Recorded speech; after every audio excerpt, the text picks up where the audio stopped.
Alhamdulillah, Alhamdulillahirabbil alamin. Wassalatu wassalamu ala asyrafil anbiya'i wal mursalin wa ala alihi wa sahbihi ajma'in. Puji syukur marilah sama-sama kita panjatkan kehadrat Allah Jalla Jalaluh yang mentang beri kepada katanya kesempatan udip di tengah banyak jih urang-urang yang telah mati. Selawat dan salam marilah katanya iring sajikan kehadiran Nabi Raya katanya Muhammad ibn Abdillah, pula kepada al dan sahabat, juga kepada seluruh alim ulama. Kata ta'zim wal ikram yang pertama sekali, marilah ulun puan panjatkan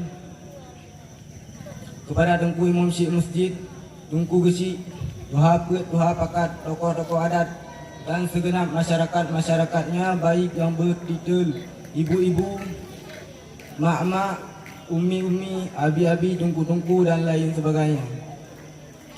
Hadirin yang dimuliakan oleh Allah, kesibukan demi kesibukan dalam keseharian kitanya hingga membuat tanya tua kepada sebuah kepastian, iaitu kematian.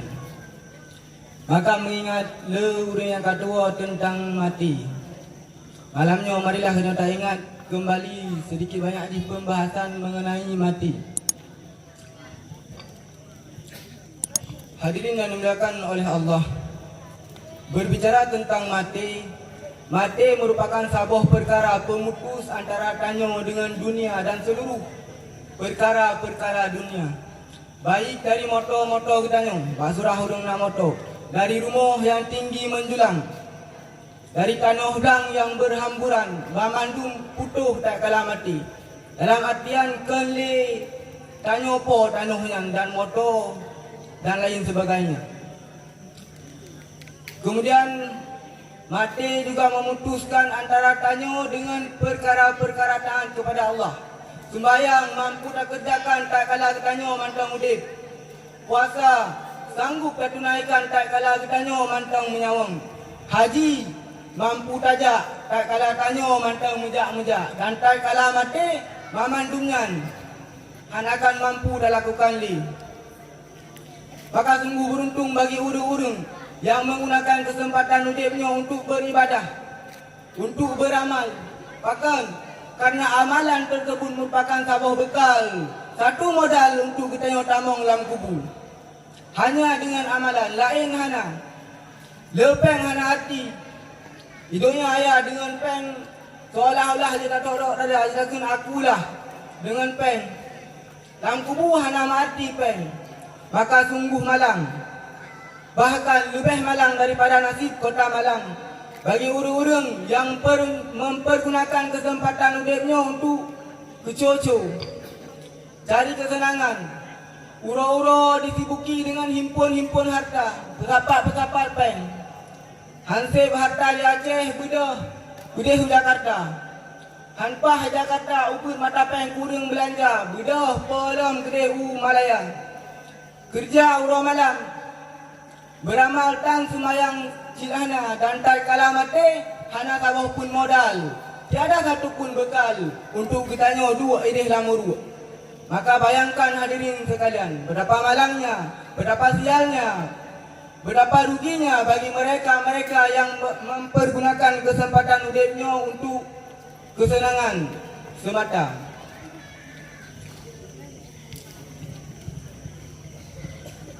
Kibanhan malang, kibanhan rugo tak kalah tak singgah di alam barzakh, tak mudib di alam kubur hana modal. Sementara modal harta yang kali kita pusapat, letak tak pusapatnya hana akan legit ke atas tanya.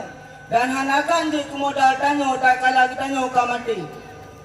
Hanya amalan yang akan je ke modal.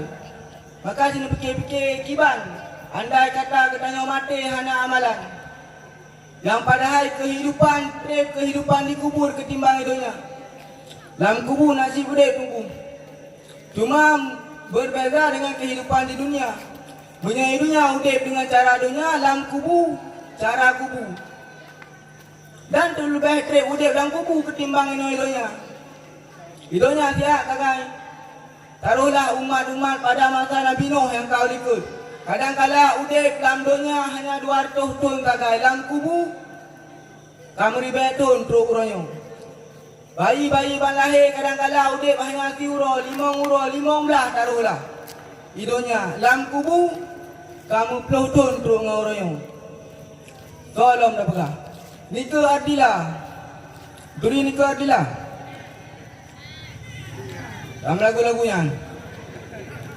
Tercatat dalam sejarah, lahir nika adilah si kurang dah 75. Mati je si kurang dah si kurang 5. Maka wadah dah kali-kali bagi lam dunia udip hanya si kurang dah tahun gagai. Lam kubu harap 20 tahun teruk dengan orangnya. Trip rupanya udip dalam kubu tunggu hadirin sekalian. Maka bila dah persiapkan amal, bila dah persiapkan modal tak untuk ketanya dalam kubu. Karena hanya dengan amalan selamat dalam kubur tunggu hadirin sekalian. Maka baik lalu dengan harta. Lalu je tapi baik lalu tak baik sampai ke tengok tua tu. Ke mati gara-gara nikmat yang lain. Tunggu hadirin yang dimuliakan oleh Allah. Kemudian perkara mati juga merupakan sebuah perkara yang akan dirasakan oleh seluruh yang hidup. Mamandum yang hidup pasti akan mati tunggu hadirin sekalian. Tumbuh-tumbuhan kah? Jinkah, ibliskah, syaitan, manusia, bahkan malaikat yang cabut-cabut nyawa orang tetap mati si kaya. Senada dengan firman Allah, kullun nafsin za'iqatul maut. Tiap-tiap yang hidup pasti akan merasakan yang namanya mati. Maka so mantang kita nyo, puas mantang profesi kita nyo, tanyo tetap akan merasakan yang namanya mati. Cuma wadah ni saja yang hendak kita nak dopu. Tapi sekalipun perkara mati yo, wadah mati yo hendak kita nak dopu, yakinilah bahawa tanya perkara mati merupakan sebuah perkara yang paling to dengan kita nyo. Sesuai dengan pernyataan Imam Razali kepada murid-muridnya. Al-Kisah Pak Sabah Hura Imam Ar-Razali kumpulkan mandum murid-murid ke. Maka setelah mendapat memandum murid Imam Razali, kini Imam Razali bak murid tu. Wahai muridku, tujuan saya kumpulkan kalian ke sini hanya untuk menanyakan beberapa pertanyaan saja. Tunggu hadirin sekalian, yang pertama, ditanya oleh Imam Razali bak murid tu. Wahai muridku, perkara apakah yang paling dekat dengan kita? Yang pertanyaan yang pun. Tapi malamnya orang kesabah pertanyaannya kan.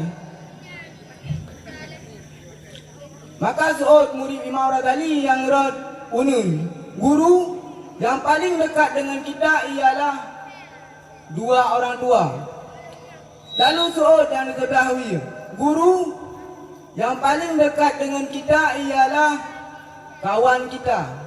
Kemudian seorang yang di tengah-tengah, guru yang paling dekat dengan kita ya guru lah. Yang tu. Maka aku ni Razali, benar muridku, benar. Jawapan kalian memang benar. Yang paling dekat dengan kita ialah orang tua. Yang paling dekat dengan kita ialah sahabat kita. Yang paling dekat dengan kita guru kita. Benar muridku. Tapi ada yang lebih benar. Yang paling dekat dengan kita ialah kematian. Maka jelas tunggu hadirin sekalian, bahawasanya perkara matinya merupakan sebuah perkara yang paling to dengan kita nyo hana lain. Bahkan lebih to mati dengan kita nyo ketimbang tanyo to dengan urang cik kita nyo, ketimbang kita nyo to dengan guru kita nyo, ketimbang kita nyo to dengan kekasih kita nyo menyebab surah jino. Bak jino kamandum kekasih. Kawin hanya tunangan tan taputan ka kekasih. Puhom. Gambar hadirin. Maka setelah kita nyo tupu bahawasanya perkara matinya merupakan perkara yang paling tong yang kita nyo. Marilah kita nyo pertanyakan pada diri kita nyo masing-masing. Kasih ke bekal, karena ke modal untuk kita nyo di alam barzah dan di alam kubur. Menyohana persiapkanlah untuk dalam kubur le, karena kuburnya merupakan sebuah tempat penentu. Gak tanya ke ataupun hana gak bak kubur.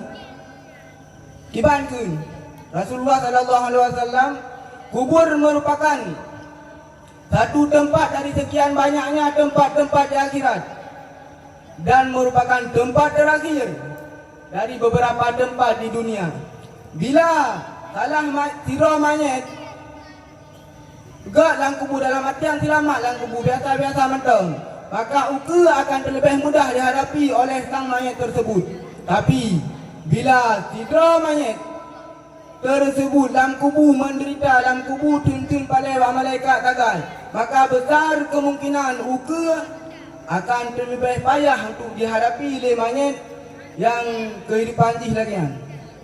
Tuku hadirin sekalian, mungkin hanya yang dapat ulun tuan sampaikan mengenai mati.